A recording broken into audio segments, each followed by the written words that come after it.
लाड़काना खां ॾिसूं था दिलबर शाहिद जी रिपोर्ट। लाड़काने MP ऐं political secretary chairman Bilawal Bhutto त दाइजी सेक्रेटरी जमील अहमद सुमर जे वगण हाउस ते योम तासीस जे हवाले सां 3 नवंबर वारे प्रोग्राम लाइ राय अमल district city UCs with wing warden जे उहिदेदारनि ऐं काउंसलर्स चेयरमैन जी गॾिजाणी थी गुज़री, जॾहिं त MPA लाड़काना जमील अहमद सुमर ख़िताब कंदे चयो त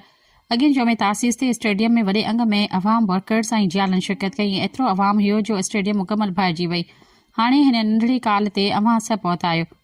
अव्हां जी महिरबानी। जॾहिं त बाक़ी डिस्ट्रिक्ट सिटी यूसी वार्ड जे उहिदेदारनि पिणु प्रोग्राम खे कामयाब बनाइण लाइ राय ॾिना, जॾहिं त ख़ैर मोहम्मद शेख सिटी जे सदर चयो त असांखे ख़बर आहे त अवाम असां सां गॾु आहे ऐं हिन भेरे बि पाकिस्तान पीपल्स पार्टी जी योम तासीस जे हवाले सां अवाम जो समुंड नज़र ईंदो।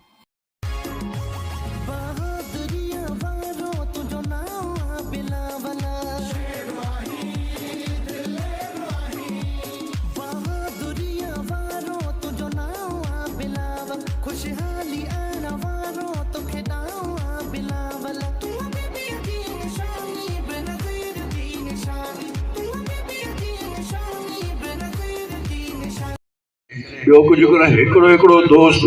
पाण सां जेकॾहिं ॾह दोस्त आणे तॾहिं बि असां जेको आहे अलाए किथां थी वेंदासीं। सो मां नथो सघां, मां त घटि थो चवां, पर हिकु दोस्त सां गॾु 100 तव्हांखे इल्तिजा आहे त जेतिरो बि जेकॾहिं कंहिंखे कन्वेंस जी ज़रूरत आहे, लेडीज़ लाइ कन्वेंस जी ज़रूरत आहे या घणो थोरो घणी परे आहे, शहर खां परे आहे, उहे पंधु नथा अची सघनि, जेको आहे उनखे कन्वेंस घुरिजे त उहो सुभाणे ताईं उहो सदर साहिब खे जेको आहे उहो या इंफॉर्मेशन सेक्रेटरी साहिब खे या सॼो डिप्टी जनरल सेक्रेटरी साहिब आहे उन्हनि खे जेको आहे उहो ॿुधाइनि, उनखे चवनि ताकी उहो असां चेयरमैन साहिब जेको आहे न ख़िताब कंदो, तव्हां दोस्तनि खे बि ॻाल्हाईंदासीं, पर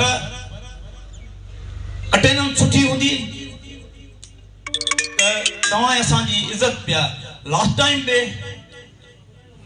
टाइम पे को मसलो न आहे, दोस्तनि थोरी चयो त ॾिसो सिटी डिस्ट्रिक्ट जा दोस्त घणा आहिनि ऐं ज़िले जा घणा आहिनि, तव्हांखे यादि हूंदो सभिनी खे, ऐं तव्हां वॾी हिमत कई